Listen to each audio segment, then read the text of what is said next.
కాబట్టి వీళ్ళతోనే కాదు, కానీ మున్సిపాలిటీలలో రిజల్ట్ వచ్చే అవకాశం ఉన్నది. కానీ అది బీఆర్ఎస్ని కలుపుకుంటూనే అవుతుంది. బీజేపీ బీఆర్ఎస్ కలవాలి, అనివార్యం ఉన్నది. ఈ రెండు పార్టీలకు అనివార్యమైన అవసరం ఉన్నది. ఎందుకంటే రెండు పార్టీలకు ఇవాళ ఒక పార్టీకి 18 ఏళ్ళ నుంచి 30 ఏళ్ళోడు ఉన్నాడు.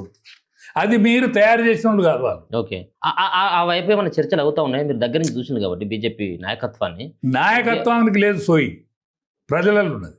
కలవాలని ప్రజలలో ఉన్నది, నాయకత్వానికి లేదు. నాయకత్వానికి లేదు. అదే టీఆర్ఎస్లో ఉన్న లీడర్లకు ఉన్నది.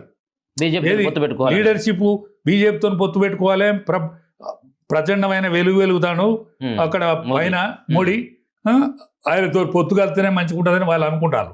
ఎందుకంటే వాళ్ళకు కింద పిల్లలు లేరు, యూత్ లేదు వాళ్ళకు.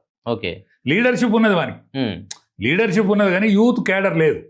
ఒకప్పుడు ఉద్యమ కాలంలో ఏదైతే యూత్ ఉన్నదో ఆ యూత్ బీజేపీ దగ్గర ఉన్నది, కానీ బీజేపీకి లీడర్ లేడు. ఏది సాయంకాలం కూడా కొట్టాడో, ఎవరికైనా దవాఖానా తీసుకుపోతాడో, పోలీస్ స్టేషన్కు తీసుకుపోతాడో, వానికి అటువంటి లీడర్ లేడు.